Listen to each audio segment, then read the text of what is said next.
O Senhor esteja convosco. Proclamação do Evangelho de Jesus Cristo, segundo João.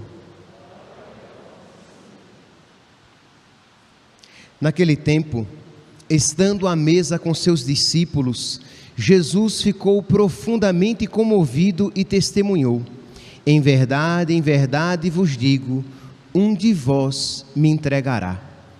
Desconcertados, os discípulos olhavam uns para os outros, pois não sabiam de quem Jesus estava falando. Um deles, a quem Jesus amava, estava recostado ao lado de Jesus. Simão Pedro fez-lhe um sinal para que ele procurasse saber de quem Jesus estava falando. Então o discípulo, reclinando-se sobre o peito de Jesus, perguntou-lhe: Senhor, quem é? Jesus respondeu: é aquele a quem eu der o pedaço de pão passado no molho. Então Jesus molhou um pedaço de pão e o deu a Judas, filho de Simão Iscariotes. Depois do pedaço de pão, Satanás entrou em Judas. Então Jesus lhe disse: o que tens a fazer, executa-o depressa. Nenhum dos presentes compreendeu por que Jesus lhe disse isso. Como Judas guardava a bolsa, alguns pensavam que Jesus lhe queria dizer: compra o que precisamos para a festa, ou que desse alguma coisa aos pobres. Depois de receber o pedaço de pão, Judas saiu imediatamente. Era noite. Depois que Judas saiu, disse Jesus: agora foi glorificado o Filho do Homem, e Deus foi glorificado nele. Se Deus foi glorificado nele, também Deus o glorificará em si mesmo e o glorificará logo. Filhinhos, por pouco tempo estou ainda convosco. Vós me procurareis. E agora vos digo, como eu disse também aos judeus: para onde eu vou, vós não podeis ir. Simão Pedro perguntou: Senhor, para onde vais? Jesus respondeu: para onde eu vou, tu não me podes seguir agora, mas me seguirás mais tarde. Pedro disse: Senhor, por que não posso seguir-te agora? Eu darei a minha vida por ti. Jesus respondeu: darás a tua vida por mim? Em verdade te digo, o galo não cantará antes que me tenhas negado 3 vezes. Palavra da salvação.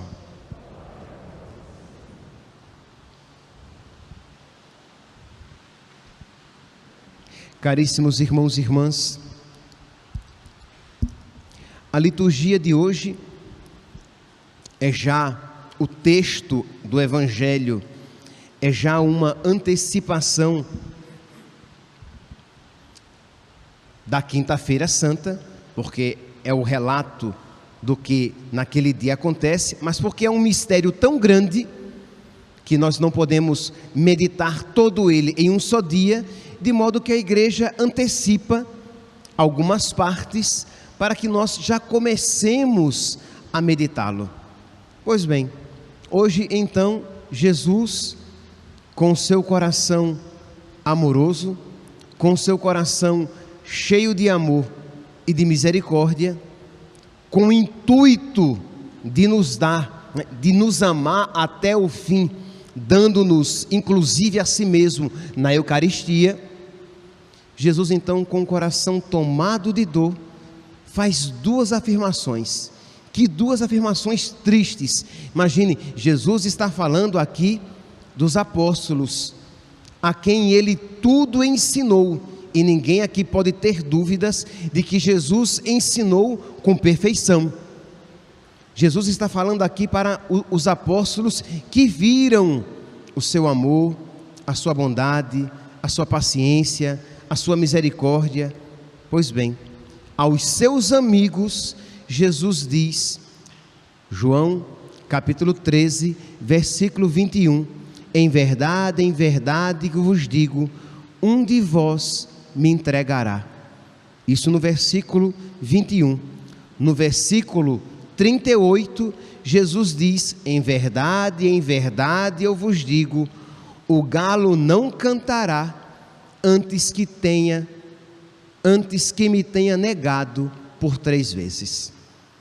Isto é, o evangelho de hoje faz aceno à traição de Judas e faz aceno à negação de Pedro.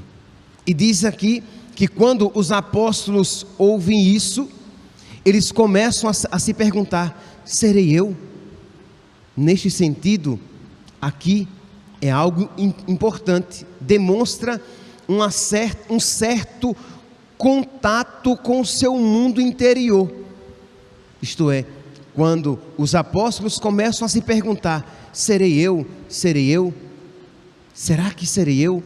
É porque existe um pouco, repito, de contato com a realidade de fraqueza, de sua própria fraqueza, em que eles sabem de que é possível que seja um deles.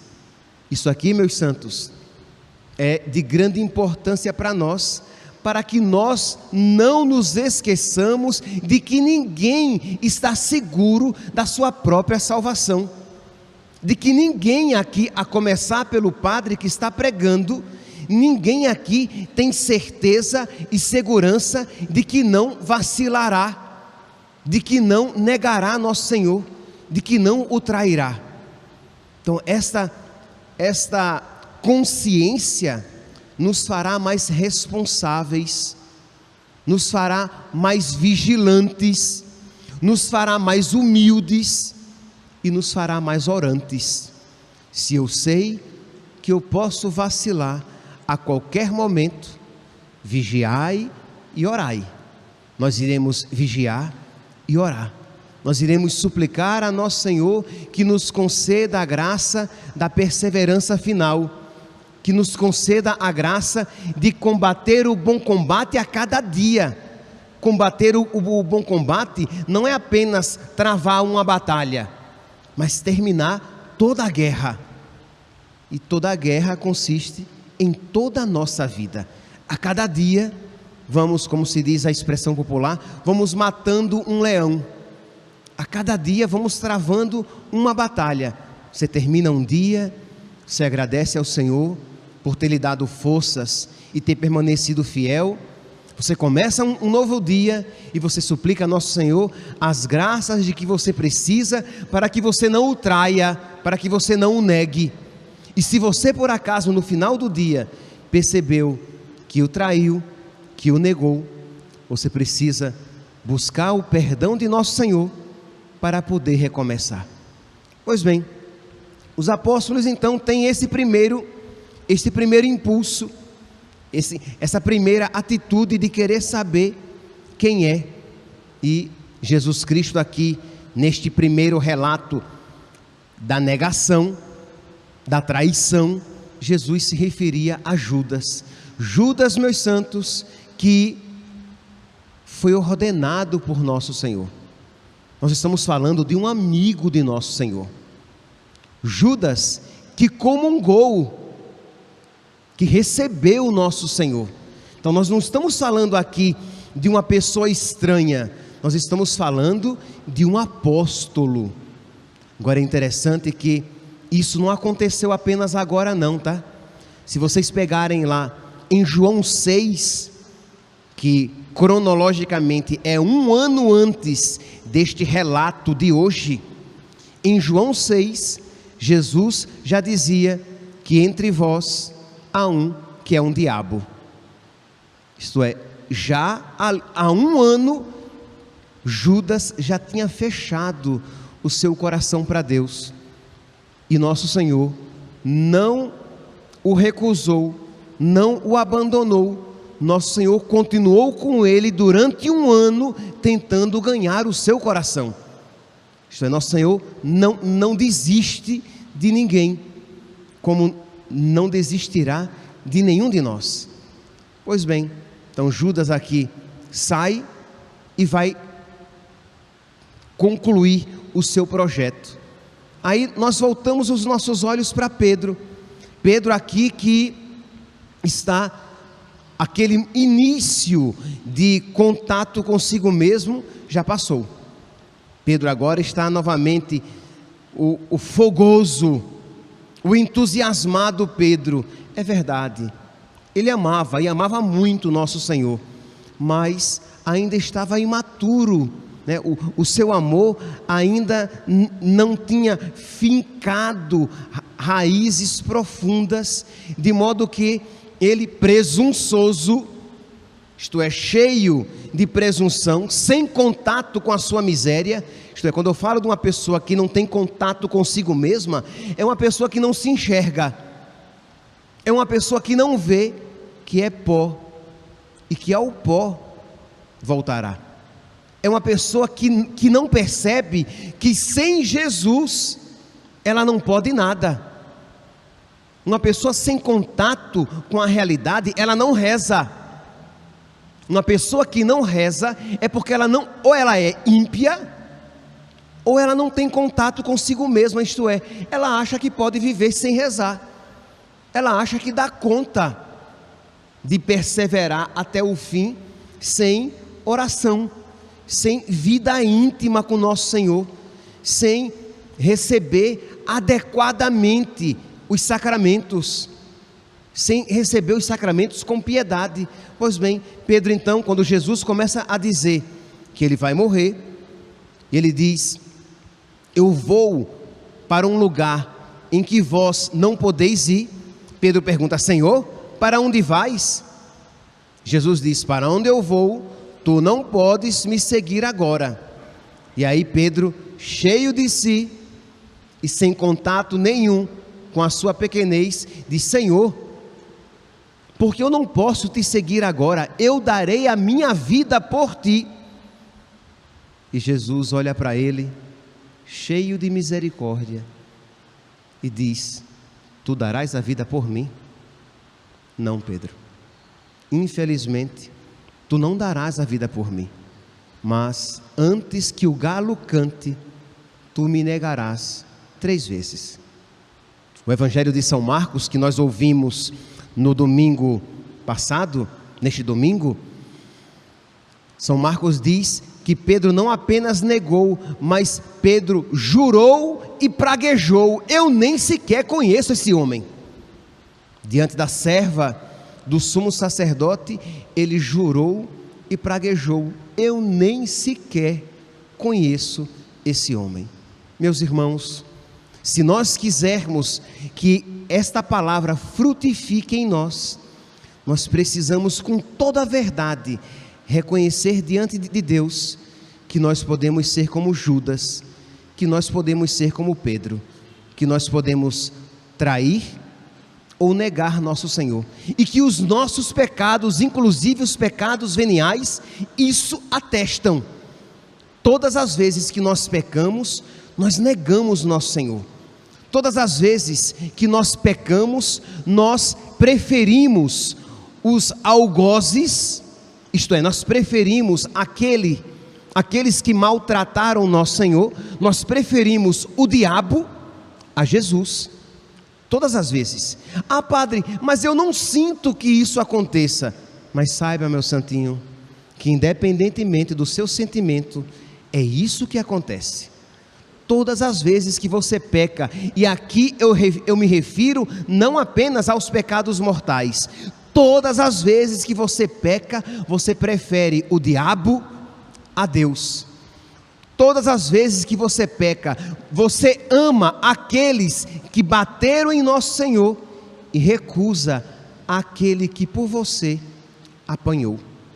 Todas as vezes que você peca, você beija os assassinos de nosso Senhor, o diabo e os seus demônios, e você cospe na face daquele que por você morreu.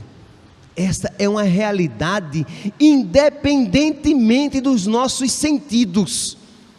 Isto acontece, e isto já deveria ser o suficiente para que nós suplicássemos então a Deus a graça de amá-lo de volta. Meus santos, nós muitas vezes somos tão presunçosos do perdão de Deus. Isto é, nós pecamos e dizemos: depois eu vou lá e me confesso. Mas, meus santos, quem garante que aquela sua confissão tem o arrependimento necessário para que o perdão de Deus você receba. E quem garante que tempo suficiente você terá para se confessar antes de morrer? Nosso Senhor que diz, Nosso Senhor que é misericórdia, mas que é também justiça. Ele é justo. E se nós querendo nos aproveitar da misericórdia de nosso Senhor para pecar, estamos fazendo disso um caminho muito mau e que com certeza comprometerá a sua salvação. Santa Teresa d'Ávila, refletindo sobre este mistério do amor de Deus, do perdão de Deus e do que significam os nossos pecados diante de Deus, ela compôs uma oração tão bonita, uma oração tão tocante. Pretendo enviar naqueles grupos e acredito que seria tão oportuno você tirar um momento do seu dia e fazer uma oração com essa oração. Mas uma oração de verdade, em que você reserva um tempo para Deus, em que você pede a Deus que conceda a você a força para tomar a decisão na sua vida, independentemente dos seus sentimentos. Pelo amor de Deus, está cheio de católico querendo sentir para se arrepender. Nós nos arrependemos porque sabemos que o pecado ofende a Deus e nós nos decidimos por ele. Se os nossos afetos acompanharão a nossa decisão, é uma outra história. Como nós somos pobres miseráveis, provavelmente os nossos afetos vão se revoltar contra a nossa decisão. Mas decidamos-nos por Deus, decidamos-nos por seguir nosso Senhor, decidamos obedecer os seus mandamentos, decidamos nos arrepender, isto é, eu não quero mais este pecado na minha vida, eu não quero mais ofender nosso Senhor, mesmo que o seu coração, que os seus sentidos, que os seus afetos se sintam apegados ao pecado, mas você diz, eu me decidi, eu não quero mais isso na minha vida. Pois bem, reza então Santa Teresa. Vou ler apenas uns pequenos trechos da oração que depois eu enviarei, a oração completa. Ela diz: como estamos prontos a ofender-vos, ó Deus de minha alma. Isto é, nós pecamos com muita facilidade, nós pecamos sem nos dar conta, ou melhor, nós sabemos, mas como que queremos esquecer da gravidade dos nossos pecados, e às vezes levianamente dizemos, mas é pecado venial, então isso não corta a minha amizade com ele não, mas todo pecado, inclusive venial, é uma ofensa ao coração de nosso Senhor. Em todo pecado, mesmo o venial, nós estamos o quê? Dizendo, eu te amo, Satanás, e eu estou muito feliz com o que você fez com Jesus Cristo. Em todo pecado, mesmo venial, eu estou correndo ao encontro do diabo e os seus demônios e virando as costas para Deus. A atitude interior é essa. Pois bem, Santa Teresa diz, como estamos prontos a ofender-vos, ó Deus de minha alma, e vós, como tendes ainda maior pressa em perdoar-nos. Isto é, nós estamos prontos para pecar, e Deus, misericordiosamente, pronto para perdoar. Que motivo haverá, Senhor, para que este nosso desatinado atrevimento, isto é, por que motivo então nós somos tão fáceis, nós estamos tão prontos a pecar? E ela se pergunta, será que é pelo fato de nós termos entendido a vossa grande misericórdia e esquecido a equidade de vossa justiça? Será que, por um lado, entendemos a misericórdia de Deus, mas por outro lado, esquecemos de que Deus é justiça também? Será que é por isso que nós com tanta facilidade pecamos? Servimos ao demônio com aquilo que vós nos dais, Deus me deu um corpo e eu sirvo ao demônio com o meu corpo quando uso para pecar. Deus nos deu a inteligência e eu sirvo ao diabo com a minha inteligência quando eu a uso para pecar. Deus me deu a liberdade e eu sirvo ao diabo com a minha liberdade para pecar.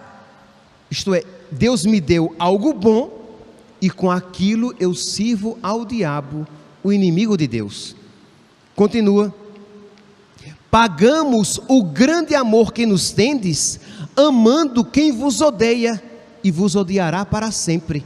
Deus me amou e eu por minha conta amo aquele que a Deus odeia. Nós precisamos ter consciência disso, nós precisamos meditar sobre isso. Em todo pecado eu estou amando aquele que a Deus odeia. Em todo pecado eu estou me afeiçoando àquele que odeia nosso Senhor, aquele que matou nosso Senhor. Então nós precisamos refletir, pedir a Deus essa força de decisão, de que nós nos decidamos contra o pecado, e pedir a Deus também que no momento oportuno nos conceda uma contrição perfeita, isto é, que nós nos arrependamos com todo o nosso coração, com todo o nosso entendimento, com toda a nossa alma, um arrependimento perfeito. Mas enquanto isso não vem, que haja pelo menos essa decisão de dizer: eu não quero mais pecar.